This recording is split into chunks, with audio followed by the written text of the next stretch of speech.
சகோதரிகளே, தூய மறை நிகழ்வுகளை கொண்டாட நாம் தகுதி பெறும் பொருட்டு நம் பாவங்களை ஏற்றுக்கொள்வோம்.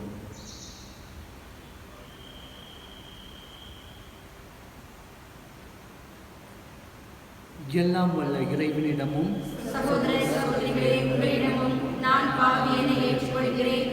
ஏனெனில் சிந்தனையாலும் சொல்லாலும் செயலாலும் கடமையில் தவறியதாலும் பாவங்கள் பல செய்தேன். என் பாவமே, என் பாவமே, என் பெரும் பாவமே. ஆகையால் எப்பொழுதும் கன்னியான புனித மரியாவையும் வானதூதர் புனிதர் அனைவரையும் சகோதர சகோதரிகளே உங்களையும் நம் நிறைவாகிய ஆண்டவரிடம் எனக்காக வேண்டிக் கொள்ள மன்றாடுகிறேன். எல்லாம் வல்ல இறைவன் நம் மீது இரக்கம் வைத்து நம் பாவங்களை மன்னித்து நம்மை நிலைவில்லாத வாழ்வுக்கு அழைத்து செல்வாராக. ஆமென்.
எல்லாம் வல்ல இறைவா, உயிர்த்தெழுந்த ஆண்டவரது மாட்சியின் பொருட்டு பேரின்பத்தின் நாட்களை பொருள் உணர்ந்து ஈடுபாட்டுடன் கொண்டாட எங்களுக்கு அருள் புரியும். அதனால் நாங்கள் நினைவு கூர்ந்து கொண்டாடுவதை என்றும் செயலில் கடைபிடிப்போமாக. உம்மோடு தூய ஆவியாரில் ஒன்றிப்பில் இறைவனாய் என்றென்றும் வாழ்ந்து ஆட்சி செய்கின்ற அவர் வழியாக உம்மை மன்றாடுகின்றோம்.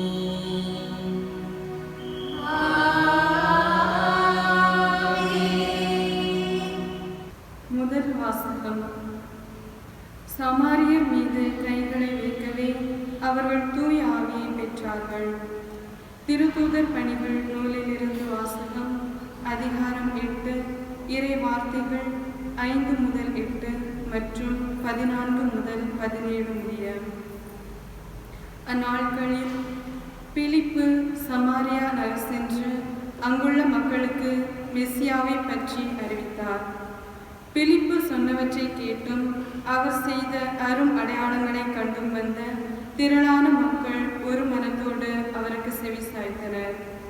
ஏனெனில் பலரை பிடித்திருந்த தீய ஆவிகள் அவர்களிடமிருந்து உரத்த குரலுடன் கூச்சலிட்டு கொண்டே வெளியேறின.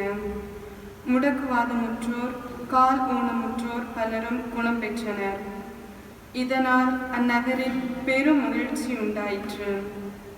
சமாரியர் கடவுளின் வார்த்தையை ஏற்றுக்கொண்டனர் என்பதை எருசலேமில் உள்ள திருத்தூதர்கள் கேள்விப்பட்டு பேதுருவையும் யோவானையும் அவர்களிடம் அனுப்பி வைத்தார்கள். அவர்கள் சென்று சமாரியர் தூய ஆவியார் ஆட்கொள்ளப்படுமாறு இறைவனிடம் வேண்டினார்கள். ஏனெனில் அதுவரை அவர்களுள் யாருக்கும் தூய ஆவி அருளப்படவில்லை. ஆண்டவராகிய இயேசுவின் பெயரால் அவர்கள் திருமுழுக்கு மட்டுமே பெற்றிருந்தார்கள். பின்பு பேதுருவும் யோவானும் தங்கள் கைகளை அவர்கள் மீது வைக்கவே அவர்கள் தூய ஆவியை பெற்றார்கள். ஆண்டவரின் அருள்வாக்கு. பதிலுரை பாடல் பல்லவி. அனைத்துலகோரை கடவுளை போற்றி ஆர்ப்பரியுங்கள். அனைத்துலகோரை கடவுளை போற்றி ஆர்ப்பரியுங்கள்.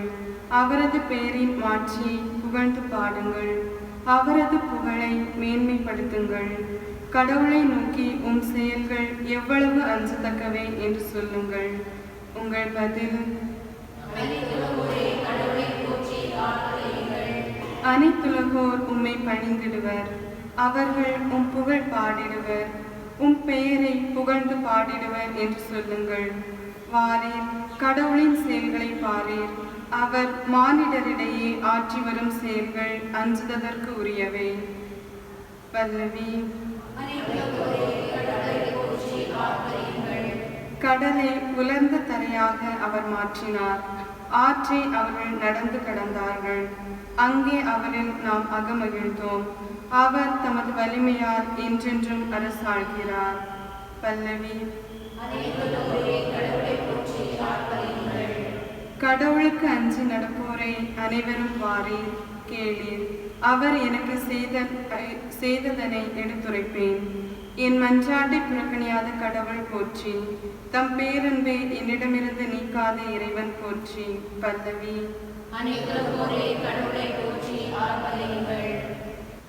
மனித இயல்போடு இருந்த கிறிஸ்து இறந்தார் எனினும் ஆவிக்குரிய இயல்புடையவராய் உயிர் பெற்றெழுந்தார். திருத்தூதர் பேதுரு எழுதிய முதல் திருமுகத்திலிருந்து வாசகம். பிரிவு 3, இறை சொற்றொடர்கள் 15 முதல் 18 வரை. அன்பிற்குரியவர்களே, உங்கள் உள்ளத்தில் கிறிஸ்துவை ஆண்டவராக கொண்டு அவரை தூயவர் என போற்றுங்கள். நீங்கள் எதிர்நோக்கி இருப்பதை குறித்து யாராவது விளக்கம் கேட்டால் விடையளிக்க நீங்கள் எப்பொழுதும் ஆயத்தமாயிருங்கள். ஆனால் பணிவோடும் மரியாதையோடும் விடையளியுங்கள். உங்கள் மனச்சான்று குற்றமற்றதாயிருக்கட்டும். அப்பொழுது உங்கள் கிறிஸ்தவ நன்னடத்தையை பழிக்கிறவர்கள் உங்களை இழிவாக பேசியதை குறித்து வெட்கப்படுவார்கள். ஏனெனில் தீமை செய்து துன்புறுவதை விட கடவுளுக்கு திருவுளமானால் நன்மை செய்து துன்புறுவதே மேல். கிறிஸ்துவும் உங்கள் பாவங்களின் பொருட்டு ஒரே முறையாக இறந்தார். அவர் உங்களை கடவுளிடம் கொண்டு சேர்க்கவே இறந்தார். நீதி உள்ளவராகிய அவர் நீதியற்றவர்களுக்காக இறந்தார். மனித இயல்போடு இருந்த அவர் இறந்தார் எனினும் ஆவிக்குரிய இயல்புடையவராய் உயிர் பெற்றெழுந்தார். ஆண்டோர் வழங்கும் அருள்வாக்கு. இறைவனுக்கு நன்றி.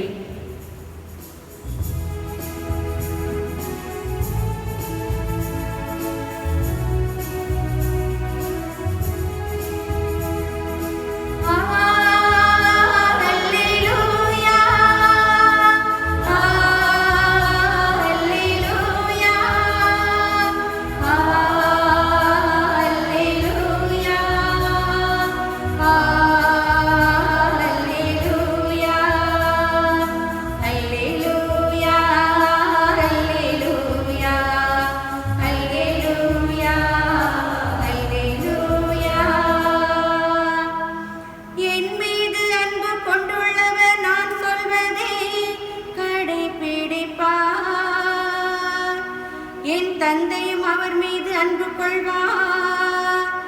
நாங்கள் அவரிடம் வந்து அவருடன் குடிகொள்வோம் என்கிறார் ஆண்டவர்.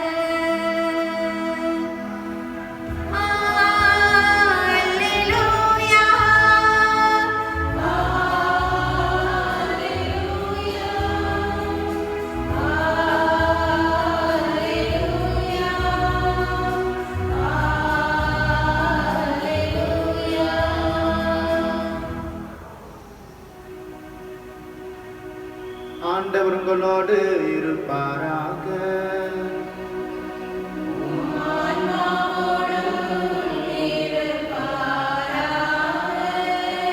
புனித யோவான் எழுதிய நற்செய்தியிலிருந்து வாசகம்.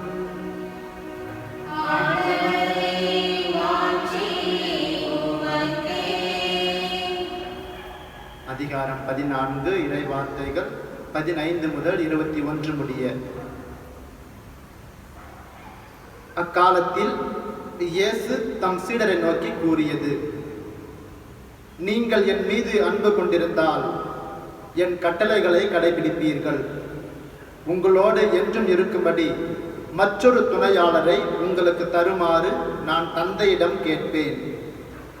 தந்தை அவரை உங்களுக்கு அருள்வார். அவரே உண்மையை வெளிப்படுத்தும் தூய ஆவியார். உலகம் அவரை ஏற்றுக்கொள்ள இயலாது, ஏனெனில் அது அவரை காண்பதும் இல்லை, அறிவதும் இல்லை. நீங்கள் அவரை அறிந்திருக்கிறீர்கள், ஏனெனில் அவர் உங்களோடு தங்கியிருக்கிறார், உங்களுக்குள்ளும் இருக்கிறார். நான் உங்களை திக்கற்றவர்களாக விட மாட்டேன். உங்களிடம் திரும்பி வருவேன். இன்னும் சிறிது காலத்தில் உலகம் என்னை காணாது, ஆனால் நீங்கள் என்னை காண்பீர்கள். ஏனெனில் நான் வாழ்கிறேன், நீங்களும் வாழ்வீர்கள். நான் தந்தையுள்ளும் நீங்கள் என்னுள்ளும், நான் உங்களுக்குள்ளும் இருப்பதை அந்நாளில் நீங்கள் அறிந்து கொள்வீர்கள். என் கட்டளைகளை ஏற்று கடைபிடிப்பவர் என் மீது அன்பு கொண்டுள்ளார். என் மீது அன்பு கொள்பவர் மீது தந்தையும் அன்பு கொள்வார். நானும் அவர் மீது அன்பு கொண்டு அவருக்கு என்னை வெளிப்படுத்துவேன்.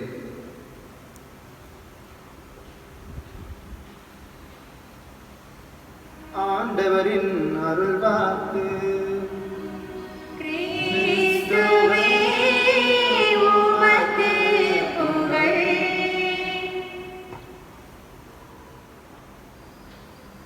இயேசுவிலே பிரியமான சகோதர சகோதரிகளே, நம்முடைய வாழ்க்கையானது ஒரு முரண்பாடாக உள்ளது. இதோ இப்பொழுது வாழ்ந்து கொண்டிருக்கிற சூழ்நிலையிலே நிறைய முரண்பாடுகளை பார்க்கிறோம்.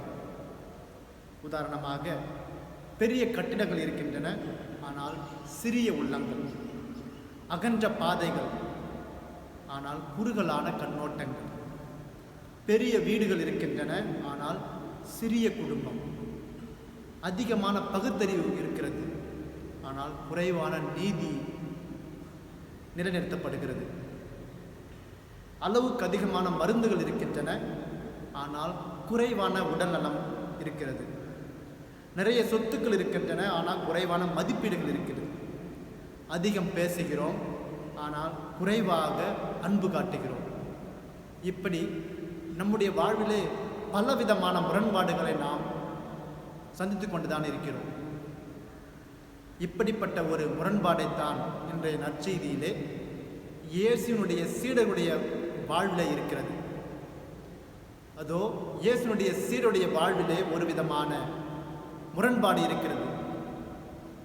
அது என்னவென்றால், இயேசுனுடைய சீடருடைய வாழ்வில் அச்சம் இருக்கிறது. அந்த அச்சத்தை கலைந்து இயேசு அவருடைய வாழ்விலே ஒரு ஆனந்தத்தை கொடுக்க அவர் இன்றைய நற்செய்தியில் சொல்லக்கூடிய ஒரு அற்புதமான ஒரு நிகழ்ச்சி, அற்புதமான ஒரு செய்தி என்னவென்றால், நான் உங்களை திக்கற்றவர்களாக விடமாட்டேன், நான் திரும்பி வருவேன் என்று கூறுகிறார்.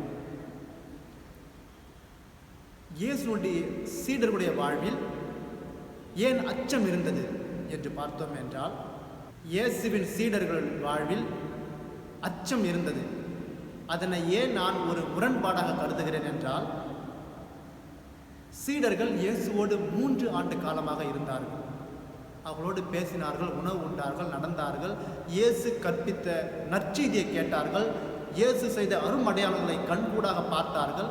இவை அனைத்தும் கண்டிருந்தும் கேட்டிருந்தும் அனுபவித்திருந்தும் அவர்கள் அவருடைய அச்சத்திற்கு உள்ளாகிறார்கள். தந்தையாகிய கடவுளுடைய ஒரே மகன் அவரால் எல்லாம் கூடும், எதுவும் கூடும். அப்படி என்ற சூழ்நிலையிலும் அவர்கள் அச்சம் கொள்கிறார்கள். அதனைத்தான் நான் ஒரு முரண்பாடாக கருதுகிறேன். ஏன் அவர்கள் அச்சம் கொள்கிறார்கள் என்று கேட்டால், அன்பார்ந்தவர்களே, வருகிற வாரம் நாம் இயேசுனுடைய விண்ணேற்று பெருவிழாவை நாம் கொண்டாட இருக்கிறோம்.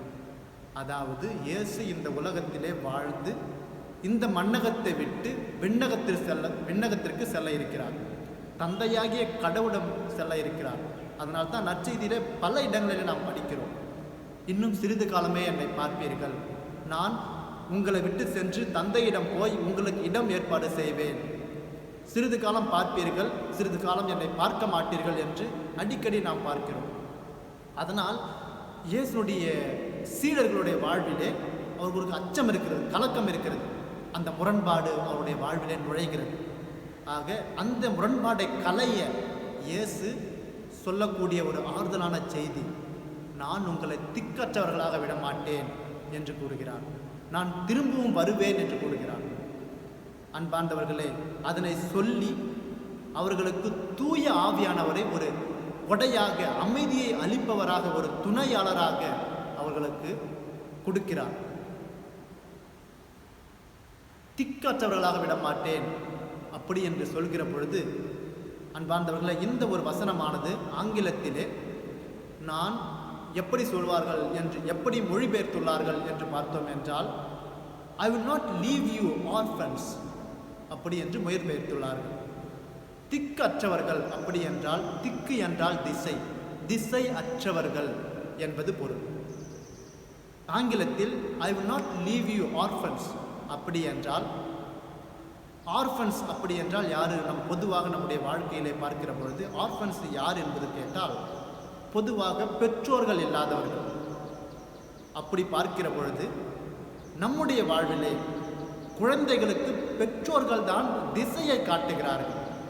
உதாரணமாக, இந்த திசையில் கோவில் இருக்கிறது, இந்த திசையில் பள்ளிக்கூடம் இருக்கிறது, இந்த திசையில் உற்றார் உறவினருடைய வீடுகள் இருக்கிறது, இந்த திசையில் மருத்துவமனை இருக்கிறது என்று திசையை காட்டுகிறார்கள். இதை செய்யணும், இதை செய்யக்கூடாது, இதுதான் நல்லது, இது கெட்டது என்று அவர்களுக்கு நாள்தோறும் திசையை காட்டுகிறார்கள். ஆகவே இயேசு அவர்களுக்கு சொல்லக்கூடிய அந்த செய்தி, நான் உங்களை திக்கற்றவராக விடமாட்டேன், I will not leave you orphans அப்படி என்கிற சொல்கிற பொழுது, ஆண்டவரே அவருடைய வாழ்விலே திசையாக வருகிறார். ஒரு அந்த அச்சத்தை கலைந்து உங்களுடைய வாழ்வு ஒரு இனம் புரியாத ஒரு செயல்களை விட்டு விடாமல், ஒரு உறுதுணையாக, துணையாளராக இருக்கக்கூடிய ஒரு ஆளை, ஒரு நபரை அனுப்பக்கூடிய அனுப்புகிறேன் என்று சொல்கிறவர் தான் இயேசு. அந்த நபர் தான் தூய ஆவியானவர். அன்பார்ந்தவர்களே, இதே போன்ற ஒரு முரண்பாடு, ஒரு திக்கற்ற நிலையைத்தான் 2வது வாசகத்திலேயும் பார்க்கிறோம். புனித பேதுரு அவர்கள் எழுதக்கூடிய அந்த கடிதத்திலே, அதுவும் குறிப்பாக இன்றைய 2வது வாசகத்திலே பார்த்தோம் என்றால், அந்த கிறிஸ்துவ மக்கள் நன்மை செய்வதா தீமை செய்வதா என்கிற ஒரு குழப்ப நிலை. அந்த குழப்ப நிலையை களைந்தெறிந்து அவர் நன்மையை செய்யுங்கள், துன்பத்தை தீயதை செய்யாதீர்கள், கிறிஸ்துவ மற்றவர்கள் கிறிஸ்துவை சாராதவர்கள் வன்முறை, தீமை, பொய் என்று ஒழுங்கினமான செயல் என பல்வேறு விதமான தீய செயல்களிலே ஈடுபட்டிருக்கிறார்கள். அப்படி ஈடுபட்டிருக்கிற அவருடைய வாழ்வானது இந்த கிறிஸ்துவத்தை சார்ந்த மக்கள், கிறிஸ்துவிலே நம்பிக்கை கொண்ட மக்களுக்கு ஒரு இடரலாக இருக்கிறது. ஆகவே அவர்களுடைய நம்பிக்கையை ஊக்குவிக்கும் வண்ணமாக பேதுரு அவர்கள் சொல்கிறார், தீமை செய்து துன்புறுவதை விட நன்மை செய்து துன்புறுவதவே மேல், அப்படி என்று சொல்லி அவர்களுக்கு ஒரு திசையை காண்பிக்கிறார்கள். அன்பார்ந்தவர்களே, இப்படிப்பட்ட ஒரு சூழ்நிலையில் தான் நாமும் வாழ்ந்து கொண்டிருக்கிறோம். கொரோனாவால் எத்தனையோ பேர் பாதிக்கப்பட்டிருக்கிறார்கள். கொரோனாவால் பாதிக்கப்பட்டு இந்த பிரச்சனை எப்போ முடியும் அப்படி என்கிற ஒரு நிலைக்கு நாம் தள்ளப்பட்டிருக்கிறோம். எடுத்து பார்த்தோம் என்றால், இந்த இப்பொழுது கடந்த 2 மாதங்களாக கொரோனாவால் பாதிக்கப்பட்டு உலக அளவிலே 3 லட்சத்திற்கும் மேலாக மக்கள் இறந்து போயிருக்கிறார்கள். உலக அளவிலே 47 லட்சத்திற்கு மேலாக கொரோனாவால் பாதிக்கப்பட்டு உயிருக்கு போராடி கொண்டிருக்கிறார்கள். மேலும் தமிழகத்திலே 10,000 பேருக்கு மேலாக கொரோனா நோய் தொற்று பரவி இருக்கிறது. ஆகவே அது மட்டுமல்லாமல் நிறைய பேர் இதை செய்யணும், இதை செய்யக்கூடாது, தனித்திரு, விழித்திரு, வீட்டிலே இரு என்று நம்முடைய மாண்புமிகு முதலமைச்சர் அறிவுறுத்தியிருக்கிறார். இதனையே நாம் செய்து கொண்டு தான் இருக்கிறோம். அதோடு கூட முகமுடி அணிந்திருக்கிறோம். இவை அனைத்தும் நாம் செய்து கொண்டு தான் இருக்கிறோம். இருப்பினும் அந்த கொரோனா நோய் நம்மை விட்டு போவதாக இல்லை. நம்மை ஒரு கை பார்த்து விடணும் அப்படின்ற அப்படி என்ற ஒரு நிலையில் இருக்கிறது. அன்பார்ந்தவர்களே, இப்படிப்பட்ட ஒரு சூழ்நிலையிலே நமக்கு எந்த ஒரு கண்ட்ரோல், இந்த சூழ்நிலையிலே நமக்கு ஒரு கண்ட்ரோல் இல்லாமல் இருக்கிறது. ஆகவே தான் நாம் ஆண்டவர் இயேசு கிறிஸ்து நம்மிடம் சொல்வது, நான் உங்களை திக்கற்றவர்களாக விட மாட்டேன், நான் உங்களிடம் திரும்பி வருவேன், ஒரு துணையாளரை உங்களை அனுப்புவேன், அவர் உங்களுக்கு நீதியை, உண்மையை அறிவிப்பவராக இருப்பார், மேலும் அவர் உங்களுக்குள்ளே இருக்கிறார் என்று கூறுகிறார். அன்பார்ந்தவர்களே, இதோ விவிலியத்திலே படிக்கிற பொழுது நாம் தெரிந்து கொள்வது, ஆண்டவர் தாம் வீட்டை கட்டுபவர், மேலும் நகரையும் அவர்தான் பாதுகாப்ப வைத்திருக்கிறார் என்று நாம் திருப்பாடலே வாசிக்கிறோம். இதோ இப்படிப்பட்ட ஒரு சூழ்நிலையிலே நாம் ஆண்டவருடைய கையிலே ஒப்படைப்போம் நம்முடைய வாழ்வை. அவர் ஒரு சிறந்த மருத்துவராக அவர் நம்மை பாதுகாத்து வருவார். அவர் நம்மை ஒரு திக்கற்றவர்களாக, ஒரு இக்கட்டான சூழ்நிலையில் இருந்தாலும் நம்மை ஒரு பாதுகாப்பாக வைத்துக் கொள்வார் என்கிற ஒரு நம்பிக்கையில் அவருடைய வாக்குறுதியை நாம் முழுமையாக நம்புவோம். அவருடைய கையிலே நாம் நம்முடைய வாழ்வை அர்ப்பணிப்போம். அன்பான், ஒரு சில நிமிடம் நம்முடைய கண்களை மூடி ஆண்டவரிடம் நம்முடைய உள்ளத்தில் இருக்கிற அந்த ஆழ்ந்த எண்ணங்களை, ஆழ்ந்த வேண்டலை அர்ப்பணித்து வேண்டிக் கொள்வோம். ஆண்டவரே, நீர் எங்களை திக்கற்றவர்களாக விடமாட்டீர் என்பதை நாங்கள் விசுவசிக்கிறோம். தொடர்ந்து எங்களை ஆசீர்வதித்து உமது கண்ணின் மணி போல பாதுகாத்து வழி நடத்தியிருந்தோம். ஒவ்வொரு நாளும் எங்களுக்கு தேவையான ஆசீரையும் வளங்களையும் நிறைவாய் பொழிந்திருந்தோம். எங்களுக்கு எந்த திசையில் செல்ல வேண்டும், எந்த திசையில் செல்லக்கூடாது என்பதை நீரே காண்பித்திருந்தோம். இந்த கொரோனா நோய் தொற்றிலிருந்து எங்களை பாதுகாத்திருந்தோம். ஏனெனில் நீரே மருத்துவர்.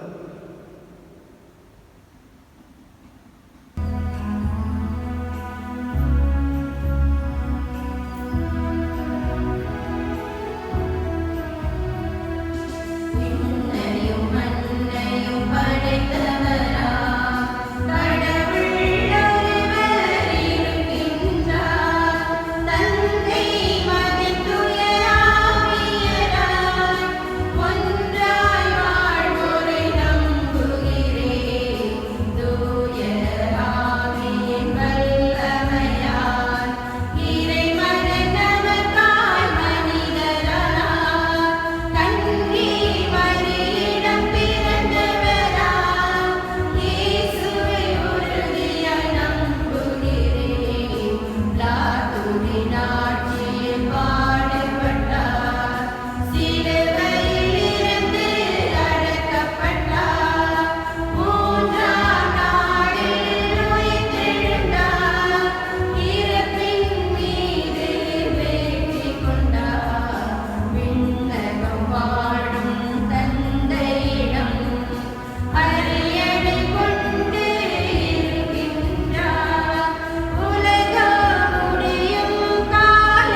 கண்களை மூடி நம் உயிர்த்த ஆண்டவரிடம் நமக்கு தேவையான அனைத்து வரங்களையும் கனிகளையும் கேட்போம்.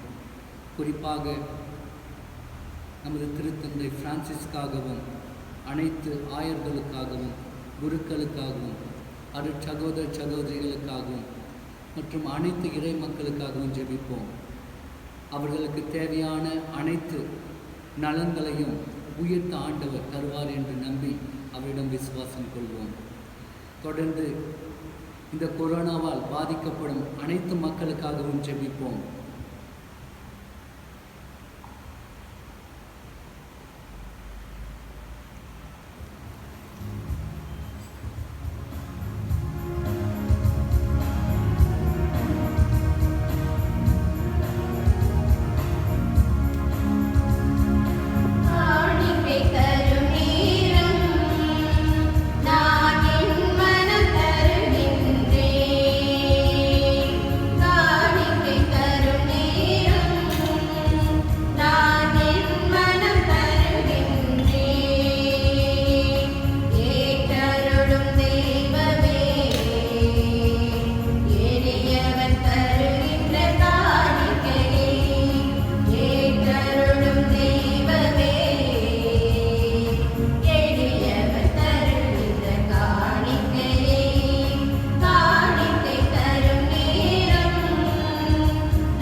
சகோதர சகோதரிகளே, என்னுடையதும் உங்களுடைய மானிய திருப்பலி எல்லாம் வல்ல தந்தையாகிய இறைவனுக்கு ஏற்றதாகும்படி மன்றாடுங்கள்.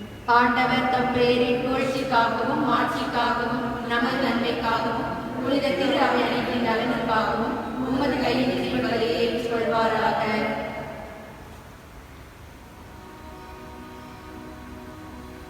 ஆண்டவரே, இப்பலியின் காணிக்கைகளோடு எங்கள் வேண்டல்கள் உம்மை நோக்கி எழுவனவாக. இவ்வாறு நாங்கள் உமது மேன்மையால் தூய்மையாக்கப்பட்டு உமது பேரிரக்கத்தின் அடையாளங்களை பெற்றுக்கொள்ள தகுதி பெறுவோமாக.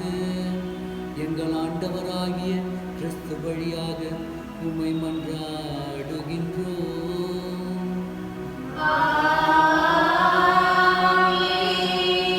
ஆண்டவர் உங்களோடு இருப்பாராக.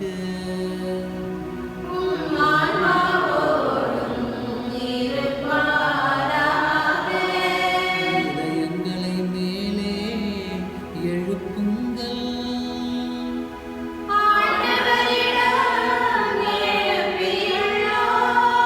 நம் இறைவனாகிய ஆண்டவருக்கு நன்றி கூறுவோம்.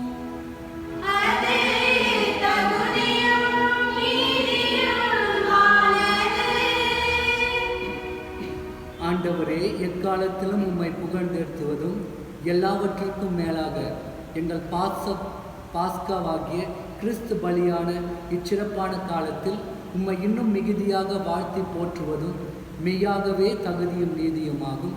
எங்கள் கடமையும் மீட்புக்குரிய செயலுமாகும். கிறிஸ்து வழியாகவே ஒளியின் மக்கள் நிலை வாழ்வில் நுழைகின்றனர். விண்ணரசின் கதவுகள் நம்பிக்கையாளருக்கு திறந்துவிடப்படுகின்றன. ஏனெனில் சாவுக்குரிய எங்கள் வாழ்வும் அவரது சாவால் மீட்பு அடைந்து அவரது உயிர்ப்பிலே அவரது வாழவும் உயிர்த்தெழலாயிற்று.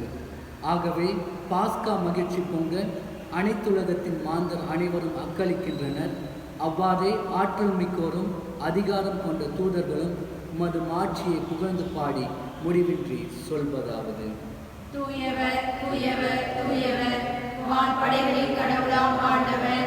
விண்ணகமும் மண்ணகமும் உமது மாட்சியால் நிறைந்துள்ளன. உன்னதங்களிலே ஓசன்னா. ஆண்டவர் பெயரால் வருகிறவர் ஆசி பெற்றவர். உன்னதங்களிலே ஓசன்னா. ஆண்டவரே, நீர் மெய்யாகவே தூயவர், தூய்மை அனைத்திற்கும் ஊற்று. ஆகவே உம்முடைய ஆவியை பொழிந்து இக்காணிக்கைகளை தூய்மைப்படுத்த உம்மை வேண்டுகின்றோம். இவ்வாறு எங்கள் ஆண்டவர் இயேசு கிறிஸ்துவின் உடலும் இரத்தமுமாக எங்களுக்கு இவை மாறுவனவாக.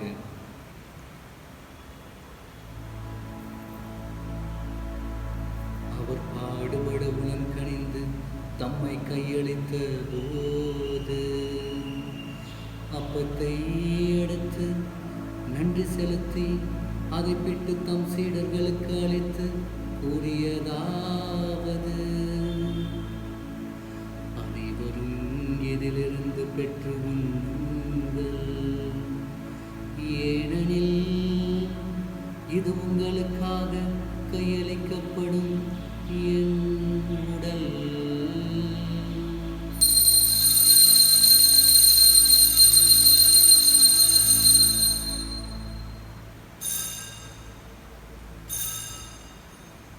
அவ்வண்ணமே இரவு விருந்தை அருந்திய பின் கிண்ணத்தையும் எடுத்து மீண்டும் உமக்கு நன்றி கூறி தம் சீடர்களுக்கு அளித்து அவர் கூறியதாவது,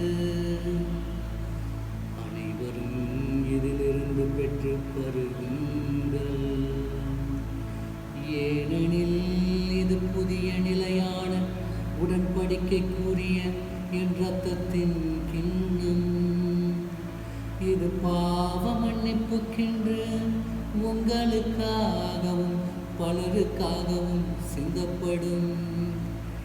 இதை என் நினைவாக செய்யுங்கள்.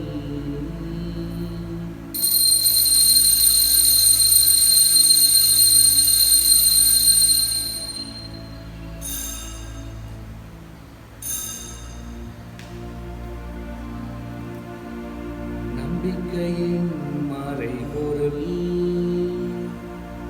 ஆண்டவரே, நீர் வருமளவும் உமது இறப்பினை அறிக்கையிடுகின்றோம். உமது உயிர்ப்பினையும் எடுத்துரைக்கின்றோம். ஆகவே ஆண்டவரே, நாங்கள் கிறிஸ்துவின் இறப்பையும் உயிர்ப்பையும் நினைவு கூர்ந்து வாழ்வதொரும் அப்பத்தையும் மீட்பளிக்கும் கிண்ணத்தையும் உமக்கு ஒப்புக் கொடுக்கின்றோம். உம் திருமுன் நின்று உமக்கு ஊழியம் புரிய தகுந்தவரை என எங்களை ஏற்றுக்கொண்டீர். எனவே உமக்கு நன்றி செலுத்துகின்றோம். மேலும் கிறிஸ்துவின் உடலிலும் இரத்தத்திலும் பங்கு கொள்ளும் எங்களை தூய ஆவியார் ஒன்று சேர்க்க வேண்டும் என உம்மை தாழ்மையுடன் மன்றாடுகின்றோம். ஆண்டவரே, உலகெங்கும் பரவி இருக்கும் இந்த திரு அவையை நினைவு கூர்ந்தருளும். எங்கள் திருத்தந்தை பிரான்சிஸ், எங்கள் ஆயர், அப்போஸ்தலிக்க பரிபாலகர் லாரன்ஸ் பயஸ், எல்லா திருநிலையினர் ஆகிய அனைவரோடும் இந்த திரு அவை அன்பில் நிறைவு பெறச் செய்தருளும். மேலும் உயிர்த்தெழும் எதிர்நோக்குடன் துயில் கொள்ளும் எங்கள் சகோதரர் சகோதரிகளையும் இறந்தோர் அனைவரையும் இரக்கத்துடன் நினைவு கூர்ந்து உமது திருமுக ஒளியினுள் ஏற்றருளும். எங்கள் அனைவர் மீதும் இரக்கமாயிரும். கடவுளின் கன்னித்தாயான புனித மரியா, அவருடைய கணவரான புனித யோசேப்பு, புனித திருத்தூதர்கள், புனித பிரான்சிஸ்கு சலேசியார், இவ்வுலகில் உமக்கு உகந்தவராயிருந்தோர் ஆகிய புனிதர் அனைவருடனும் நாங்கள் நிலை வாழ்வில் பங்கு கொள்ளும் தகுதி பெற்று உம் திருமகன் இயேசு கிறிஸ்து வழியாக உம்மை புகழ்ந்தேத்து மறுமருள உம்மை மன்றாடுகின்றோம்.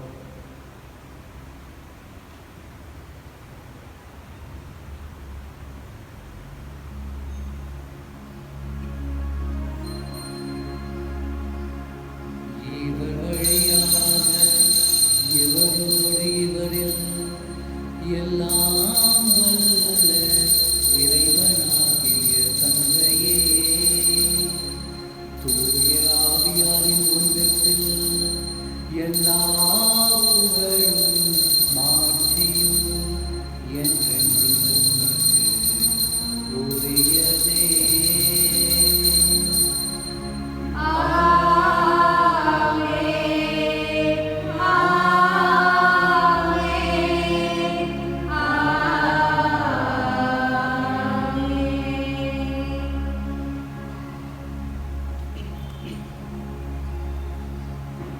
மீட்பரின் கட்டளையால் கற்பிக்கப்பட்டு இறைப்படிப்பினையால் பயிற்சி பெற்று நாம் துணிந்து சொல்வோம்.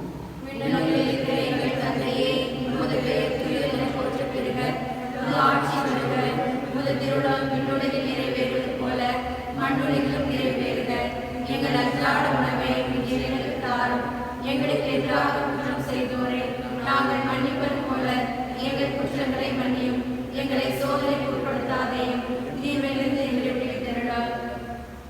ஆண்டவரே, தீமை அனைத்திலும் இருந்து எங்களை விடுவித்து எங்கள் வாழ்நாளில் அமைதியை கனிவுடன் அருள உம்மை மன்றாடுகின்றோம்.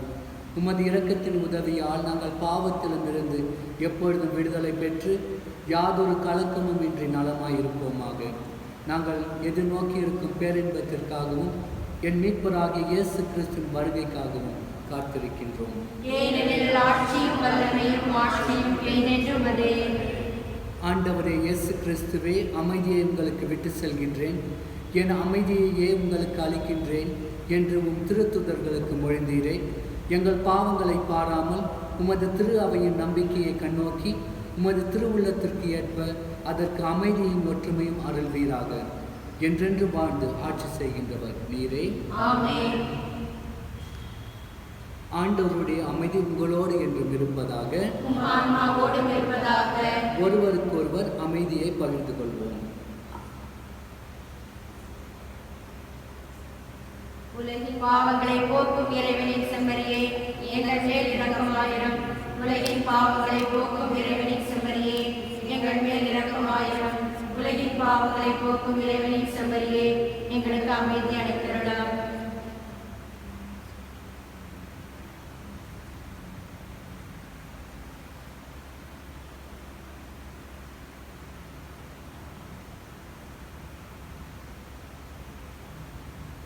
இதோ இறைவனின் செம்மறி, இதோ உலகின் பாவங்களை போக்குகின்றவர். செம்மறியின் விருந்திற்கு அழைக்கப் பெற்றோர் பேறு பெற்றோர். ஆண்டவரே, நீர் எங்களுக்கு இறைவன, நான் தகுதியற்றவள். ஆனால் ஒரு வார்த்தை மட்டும் சொல்லியருளும், என் ஆன்மா நலமடையும்.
ஆண்டவரே, நீர் என் இல்லத்தில் எழுந்தருள நான் தகுதியற்றவன்.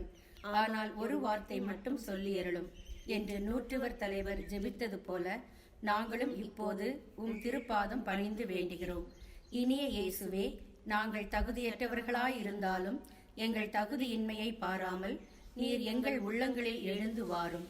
உம் அன்பிலும் அருளிலும் நாங்கள் நிலைத்திருக்க எம்முள் எழுந்து வாரும். உம் பிள்ளைகளாக, உயிருள்ள உண்மை சாட்சிகளாக, உமது நற்செய்தியின்படி வாழ்பவர்களாக எங்களை உருமாற்ற வாரும். தந்தையின் திருவுளப்படி வாழ்ந்திட எங்களுக்கு துணை புரிந்திட வாரும். நன்மை செய்வதில் ஆர்வம் உள்ளவர்களாய், தீமைகள் அனைத்திலிருந்தும் விடுதலை பெற்றவர்களாய் வாழவும் எங்களை வழிநடத்த வாரும். எல்லா நலன்களாலும் வளங்களாலும் எங்களை நிரப்ப வாரும். ஆமேன். மன்றாடுவோமாக. என்றென்றும் உள்ள எல்லாம் உள்ள இறைவா, கிறிஸ்துவின் உயிர்ப்பினால் நிலை வாழ்விற்கு எங்களை புதுப்பித்தேன். பாஸ்கால் அடையாளத்தின் கனிகளை எங்களில் பெருகச் செய்து எங்கள் உள்ளங்களில் மீட்பளிக்கும் உணவின் ஆற்றலை பொருள்வீராக. எங்கள் ஆண்டவராகிய கிறிஸ்து வழியாக உம்மை மன்றாடுகின்றோம்.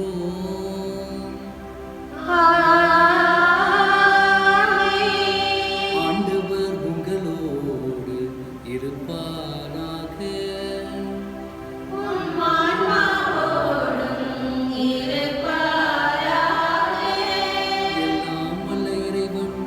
தந்தை மகன் தூயாவி உங்கள் அனைவரையும் ஆசீர்வதிப்பாராக.